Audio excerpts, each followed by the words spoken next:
A ver, Bertalicia, ¿qué es la causa de pedir en el amparo? Por ahí también Bueno, tengo a Fabián Hidalgo y a David González. A ver, pero sí, primero las damas. gracias.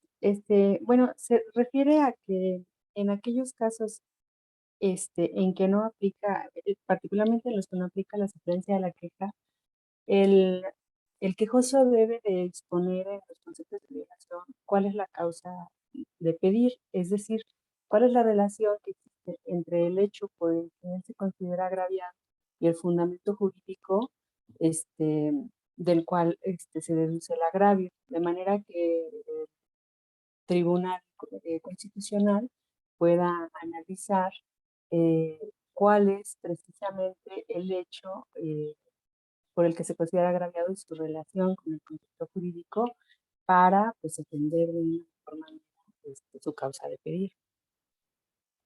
Ajá. Eso fue lo que yo entendí la causa de pedir. Ok, muy bien, gracias, Bertalicia. A ver, Fabián Hidalgo, que anda por ahí, si es que anda por ahí, o David, a ver, ¿qué es la causa de pedir? Buenos días, profesor. Buenos días, ¿qué tal? Este, pues la causa de pedir, proviene del latín razón y petendi, que significa, bueno, que es causa de pedir o causa petendi. Entonces, pues es causa que vendría siendo razón y petendi que vendría siendo buscar o pedido, ¿no? Este, pues es la razón o el hecho generador del derecho que hace valer el actor en un juicio, o es el título en que se funda la acción. Y para efectos del amparo, se podría decir que la causa petendi es la razón o el motivo justificatorio, este, entendido como fundamento jurídico de la petición. Eh, Este consiste en exponer determinadas circunstancias del caso y estas deben ser suficientes para el logro de ciertas consecuencias o del efecto jurídico perseguido. Hice una pequeñita, muy chiquita de 4 o 5 diapositivas, ¿cómo se llama? Presentación, porque la verdad no supe si solamente iba a ser así como que vamos a dar un concepto general o iba a ser una especie de exposición. Digo que con esto más o menos he comentado lo que investigué, pero pues si quieren se las comparto. Compártanlas, si es tan amable, estimado David, en el grupo de Fabián, Google Classroom. David, yo soy Fabián. Yo soy Fabián. David González Lucero no está hablando. Ah, Fabián, pero yo no lo No, veo. ese es el compañero Fabián. Ah, discúlpame. Sí, aquí estoy, perdón, déjame ver la No se galería. preocupe. A ver, ya te vi. Es que estaba viendo a David. Compártala si es tan amable, estimado Fabián, en el grupo Sí, de claro, Google sí. Classroom. Haga esa anotación de que usted se tomó la molestia. Bueno, fue una iniciativa propia que usted tomó, lo cual le agradezco. Y para que todos los demás vamos a consultar su material con mucho gusto, con mucho agrado. Y si es tan amable, agréguelo como anexo de su trabajo. Si es Ah, tan ok. amable, en su propia tesina le pone, en tal clase me tomé la molestia de elaborar este PowerPoint o esta síntesis y simplemente con el pantallazo o con alguna diapositiva general. ¿Por qué? Porque usted acaba de usted acaba de cruzar el Rubicón, estimado Fabián Hidalgo. Cruzar el Rubicón es que agarras y tomas sobre tus hombros la responsabilidad de investigar un tema para ti, porque te interesa, no tanto porque te lo pregunté la semana pasada, pero cuando tú haces una diapositiva es porque a ti te interesa clarificar mentalmente un tema, algo específico que te inquieta y el primer servidor, el primer servicio, el primer beneficiario de ese servicio, pues eres tú mismo.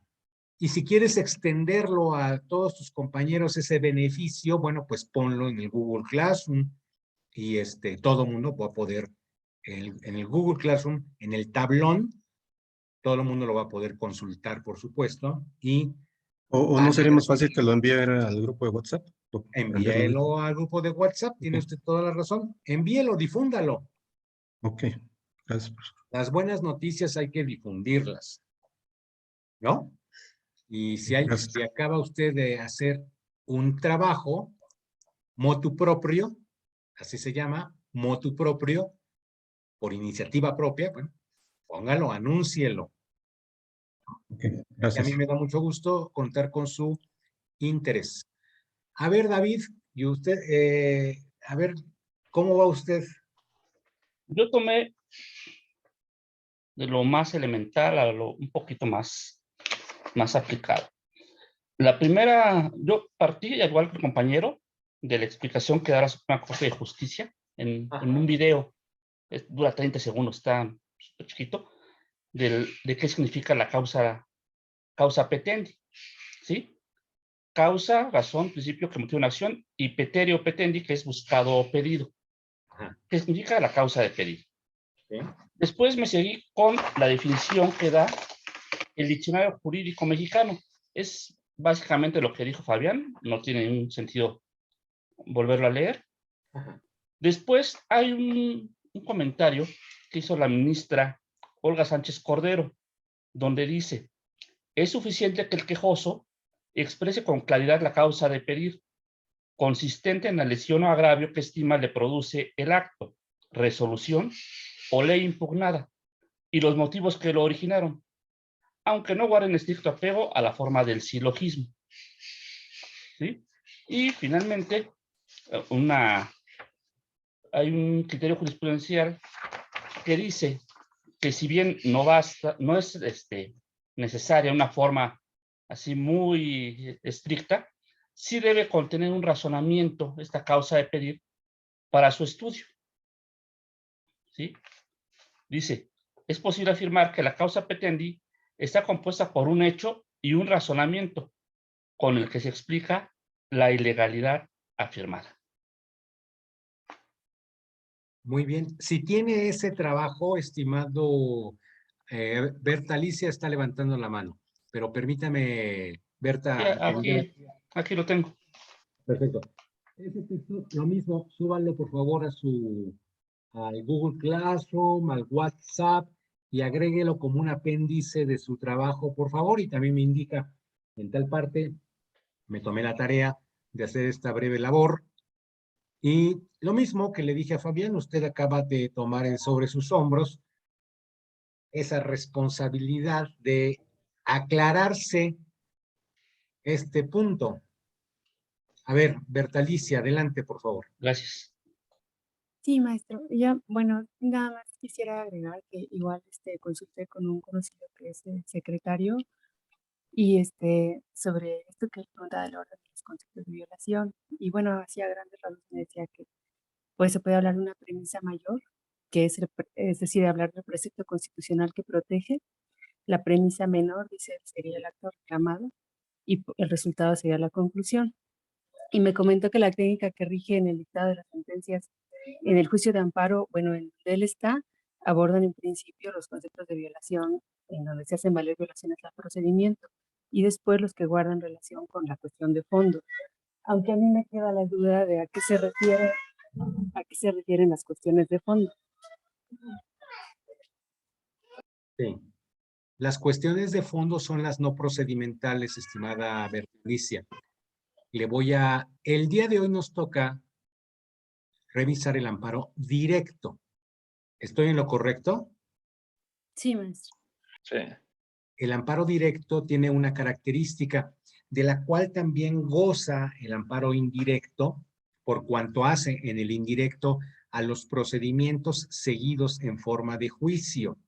En esa hipótesis que se establece en el artículo 107 de la Ley de Amparo. En el artículo 170, que establece las causales de procedencia en el amparo directo, o la causal primordial de procedencia, establece de que se combaten principalmente sentencias que ponen fin a un proceso jurisdiccional, sentencias definitivas, laudos o resoluciones o actos que ponen fin a un proceso o contienda jurisdiccional. Y hay lo que se denomina violaciones in procedendo y violaciones in judicando. Así se denominan técnicamente. Lo que Bertalicia, su amigo secretario proyectista, secretario de acuerdos, me dijo usted. Sí, proyectista. El funcionario judicial, amigo de Bertalicia, le dice, en el tribunal nos dedicamos a detectar, en primer lugar, violaciones improcedendo, violaciones que afectan el procedimiento. Por ejemplo, en una contienda natural se desestiman diversas preguntas, diversas posiciones cuando se desahoga la prueba confesional. Por lo menos en materia civil hay que combatir ese acto procedimental en el proceso. Y después, en el caso de que esa violación trascienda al fondo del asunto, porque la sentencia condena a una de las partes, esta parte en vía de apelación debe de combatir ante la justicia local no solamente el contenido de la sentencia que le afecta, sino también esta violación procesal, si acaso tuvo efecto en su perjuicio en la sentencia definitiva. ¿Me estoy explicando en este momento? ¿Lo Sí, estamos maestro. entendiendo? Sí. Hubo una violación en el proceso. Se te desestimaron posiciones, se te desestimaron pruebas. A lo mejor se te desestimó una probanza desde el auto de admisión o desechamiento de pruebas. El hecho de que te hayan dejado indefenso probablemente trascendió a la sentencia de fondo, a la sentencia definitiva. No es sino, en principio, ante la justicia local, cuando tienes que combatir vía apelación estos actos que te están dejando indefenso. Ahora bien, en materia de amparo, la justicia local dice, confirmo la sentencia de primer grado y no me voy a ocupar de estas violaciones procedimentales. ¿Por qué? Porque no es materia de esta instancia. Vas al amparo y en el amparo tienes que distinguir perfectamente. En tal momento se me cometió en mi agravio esta violación procedimental y la preparé oportunamente impugnándola a través del medio de impugnación local correspondiente. La preparé constitucionalmente. Así se denomina este acto. Por eso están los recursos. La justicia local, en primer lugar, tiene que verse excitada, tiene que verse intimada para resolver, para subsanar estas deficiencias procesales. ¿Me explico? Y si no lo hace, al justiciable, al quejoso, no le queda sino la vía de amparo para hacer valer también estos actos inconstitucionales que lo han dejado indefenso o que le han perjudicado dentro del proceso. A esto es a lo que se refiere la violación improcedendo en el amparo.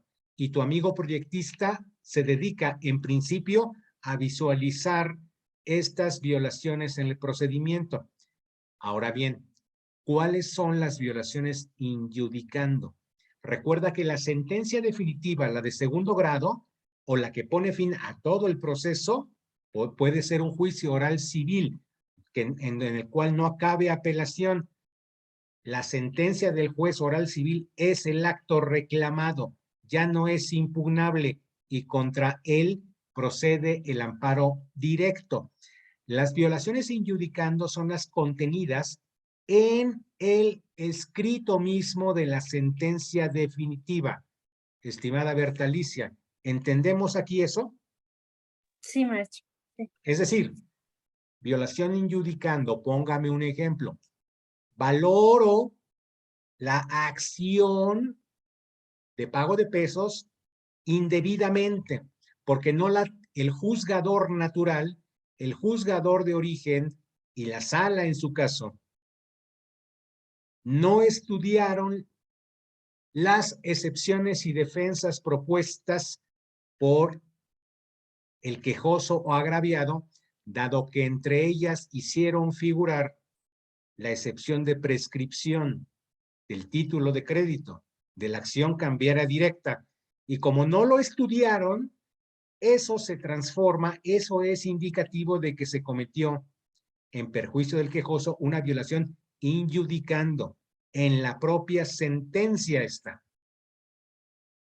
¿Me explico? Sí, maestro, ya creo que me quedó claro. Y también, bueno, de eso, entonces a lo mejor podría deducir que eh, se- puede ser una técnica estudiar primero las violaciones al procedimiento, porque si detectan una violación al procedimiento que implique reposición del mismo, no tendría caso ponerse a estudiar las cuestiones de fondo, ¿no?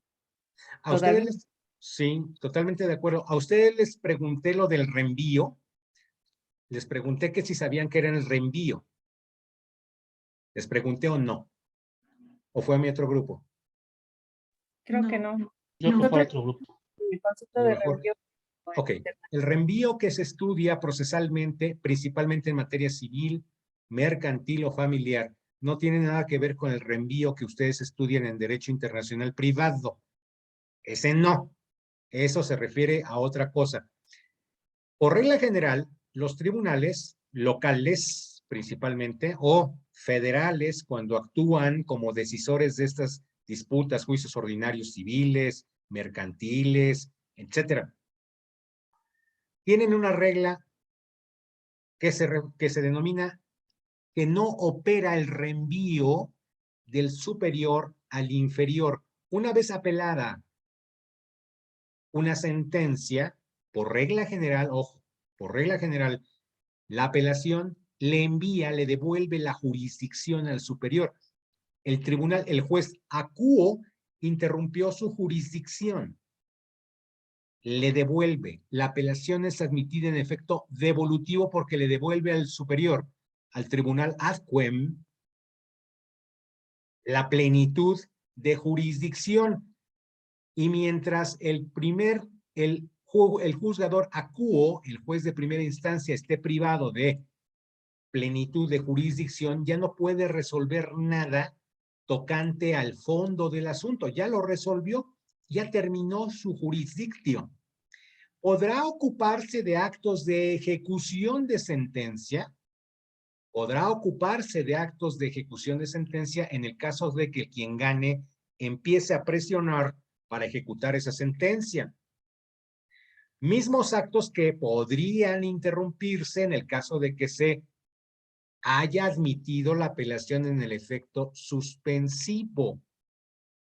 Esto en el ámbito de la justicia eminentemente local. Por eso se dice que una apelación se tramita en ambos efectos, en el efecto devolutivo y en el efecto suspensivo. Por tanto, el juzgador tribunal ad quem va a tener plenitud de jurisdicción y el juzgador acuo, si se admitió la apelación en efecto también suspensivo, va a tener paralizada su potestad para ejecutar la sentencia misma. ¿Correcto? ¿Hasta ahí vamos bien? Sí.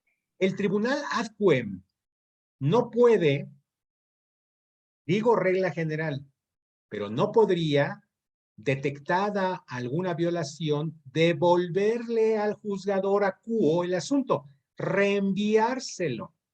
Esto antes del año 2000 era casi un obstáculo para la justicia, porque percatándose el ad quem, el juzgador, la sala civil, de violaciones procesales, no podría decirle al juzgador acuo, repáralas, reponle el procedimiento, porque no puedo fallar finalmente. Entonces sí, no podía hacer esto. Actualmente, al menos en la Ciudad de México, existe la posibilidad de que ese reenvío sí opere en tratándose de determinadas violaciones procesales. por lo menos en la Ciudad de México, se evita gasto de dinero de que los justiciables vayan al amparo para que al ad quem le ordenen, que a su vez le ordene al juzgador de primera instancia reponer el procedimiento. Actualmente el ad quem en materia civil o familiar lo puede hacer. Esto en el ámbito de la justicia local. El reenvío sí existiría atenuadamente, moduladamente a esto que les estoy explicando.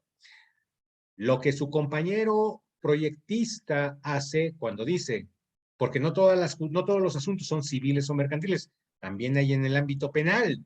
Es frecuente, por ejemplo, de que haya una violación procesal y evidentemente el juzgador federal, el juzgador de amparo, puede ordenarle al juzgador local reponer ese procedimiento en el caso de que se encuentre acreditada la causa de pedir concerniente a esta violación grave. David González Lucero levantó la mano, dígame. Sí, gracias. Respecto a esto de iniciar por cuestiones primero procedimentales, yo leí ahora que nos dejó revisar una sentencia para elegirla, una que decía, por cuestiones de técnica legislativa, de técnica, iniciaremos por revisar el segundo concepto de violación, que se refiere a cuestiones de fondo, porque de serle favorable, le daría el mayor beneficio al actor. Claro. Entonces, dejan de lado la parte procedimental y se van a lo de fondo. Exactamente. Exactamente, Berta. Lo que le dijo su secretario, su amigo secretario, funcionario judicial del Poder Judicial, valga la redundancia, del Poder Judicial de la Federación, es lo que ellos hacen, pues es su esquema general de trabajo, así operan, así se dividen las funciones. Pero lo que nos está indicando David es un análisis más fino el que los tribunales pueden decir.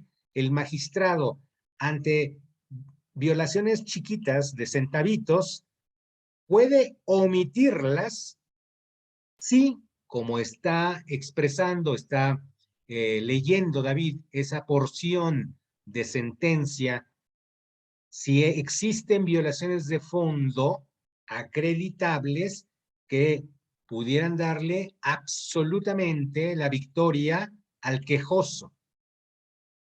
Caso que lo acabamos de ver muy sonado sobre las familiares del fiscal.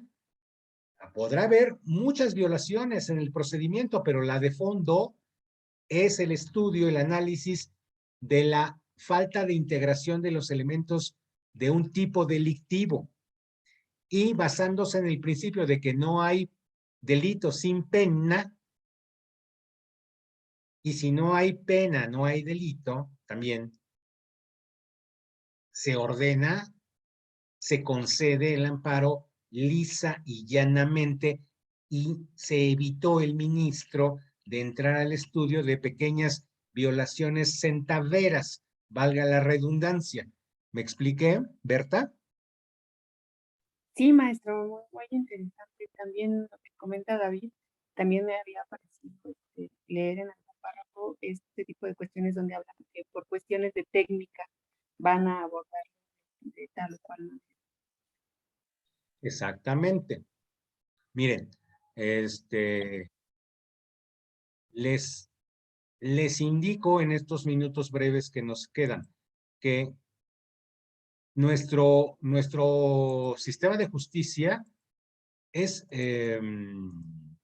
tiene muchos defectos y son frecuente que se le critique, es frecuente que se le critique a nuestro sistema judicial en particular, pero no así en tratándose de la publicidad de las sentencias a las que está obligado a someterse, al menos desde el año 2000, al menos desde hace 21 años. A ustedes ya les tocó una era donde ya tenemos un poder judicial más transparente, donde ya se pueden consultar en casi diríase, no me atrevería yo a decirlo, casi en tiempo real el contenido de las sentencias. Y digo que casi no, porque obviamente una sentencia puede ser impugnada, en fin, hay todo un procedimiento para excluir datos personales. Pero sí, en un tiempo relativamente novedoso, las partes pueden, al día siguiente que se emitió un fallo, y si el juzgador así lo decide, consultar en línea su sentencia. Consultarla de inmediato. Y ese acto, pues ahí se va a quedar. Y si se repone en segunda instancia, bueno, pues primará la sentencia de segunda instancia y se tendrá que acatar ese fallo. Pero a ustedes ya les tocó la era casi de que podemos consultar no solamente tesis de jurisprudencia. A mí me tocó el JUS. A mí me tocó todavía un disco compacto que instalabas en tu PC. Ya a ustedes ya les tocó el JUS en línea, con montones de datos muy accesibles, datos informáticos y técnicos en otro sistema por ahí que también es frecuente utilizar. Pero los más importantes son las sentencias, y consultarlas a ustedes les va a abrir los ojos. Y el hecho de que ustedes lo hagan por sí mismos, que tu maestro no te esté imponiendo la sentencia, ya implica un trabajo de que ustedes le están invirtiendo, pues le están invirtiendo en general a su preparación como abogados o como abogadas. Y esto solamente se hace, ese es el gimnasio jurídico, válgame la expresión, las pesas jurídicas, los aeróbics jurídicos que tenemos que ocuparnos de hacer todos los días. Si consigues la sentencia, qué bueno, bravo, estás adelantado. Con relación a quienes no están estudiando o no tienen la posibilidad de consultar una sentencia o de tribunal colegiado o de sala de la corte. Entonces, eso es muy encomiable. Pero por otra parte, les va afinando su criterio jurídico, porque las sentencias te pueden decir, los criterios te pueden remitir a otros criterios y a su vez a otros criterios, y eso te va empezando a formar el criterio, el análisis, independientemente de lo que bondadosamente tu docente te indique, que podría ser muy poco con relación a todo el cúmulo de información que tienes frente de ti. El hecho de que tú individualices esta experiencia educativa ya te tiene por lo menos del otro lado. Y a mí me revela que si tu trabajo está apropiadamente hecho, es porque hubo un tiempo de preparación suficiente, es porque ya previamente leíste algo, que no te estás concretando únicamente a transcribir, copiar de la sentencia así, no más los hechos brutos y ponerlos ahí. No, te estás tomando la molestia de leerlos, de ver qué dicen, de ver cuál es el razonamiento del juzgador. Nos quedan 10 minutitos. ¿Alguien tiene su constitución a la mano, por cierto?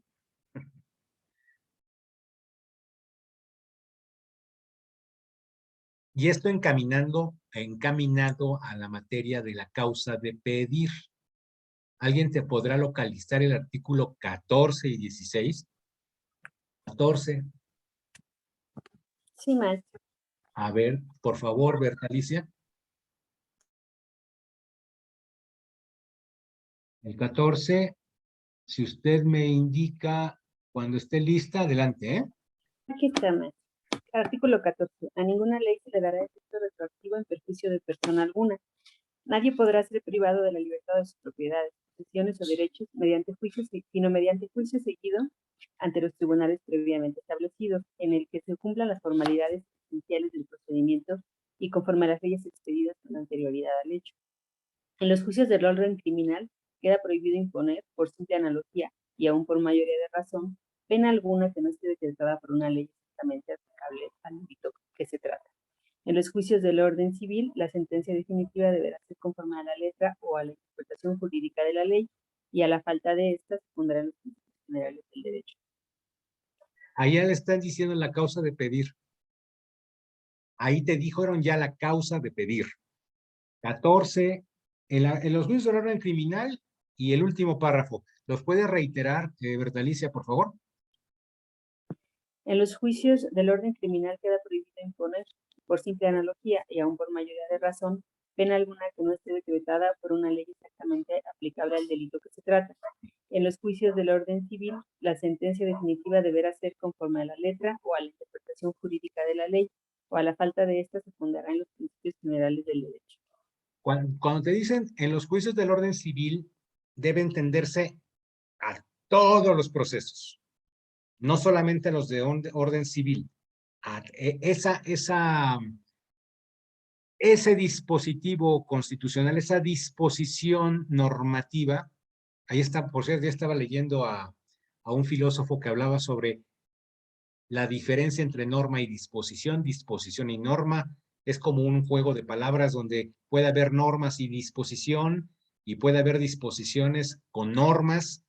En fin, es un abatelenguas, un trabalenguas muy interesante, pero aquí, en este punto, en esta disposición constitucional, te están diciendo lo que es la causa de pedir. Juicios, en los casos de los juicios civiles, ¿qué dice?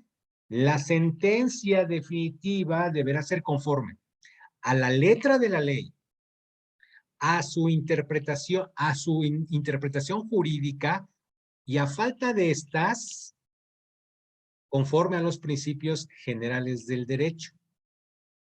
Una ley tiene que estar, una sentencia tiene que derivar su fundamento de estas tres partes importantes. A mí me aplicas conforme lo que dice el código. Escuela de la jurisprudencia mecánica.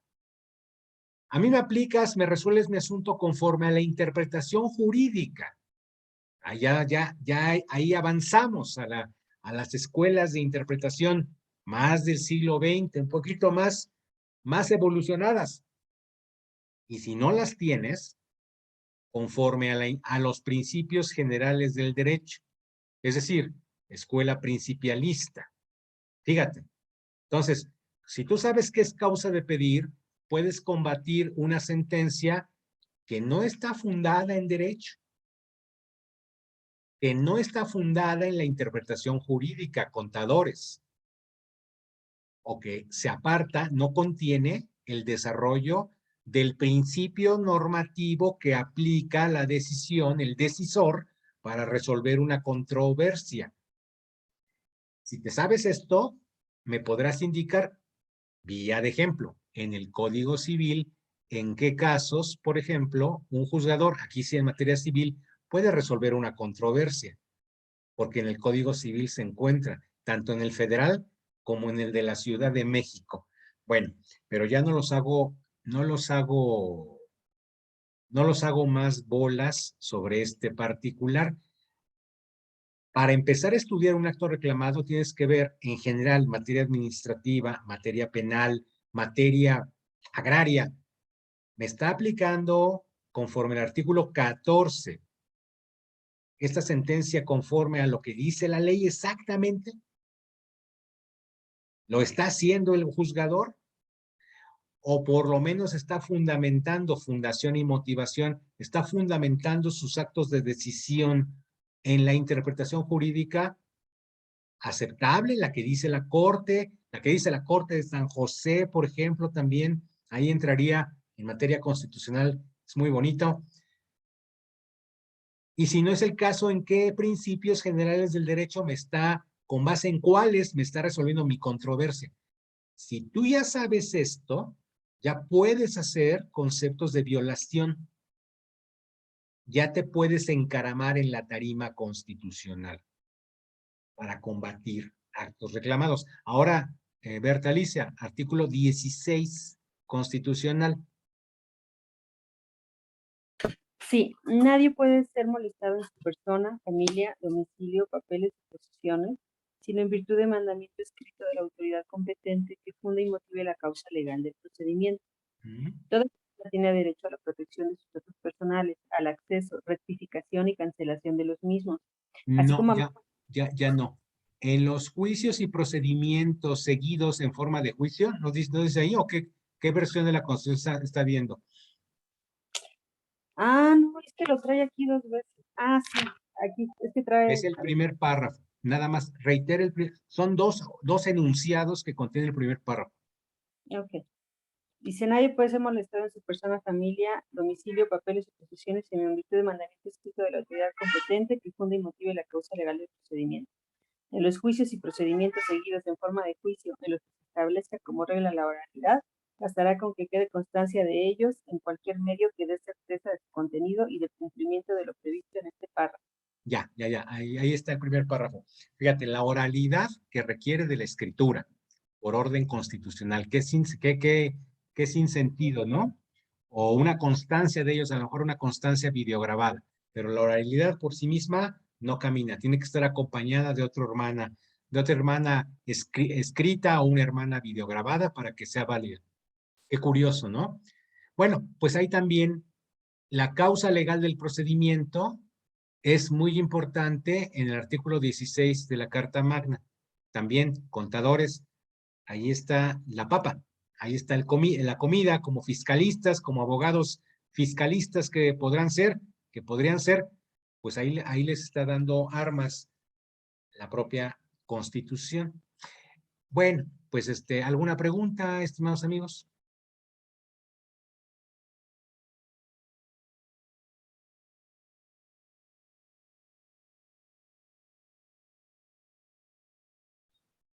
Bueno, pues de no ser ese caso, nos vemos el día de mañana. A los que gusten asistir, continuamos con esta reflexión y que tengan buen fin de semana, ¿eh?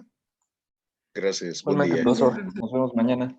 Muchas gracias. Gracias, igualmente. Hasta luego.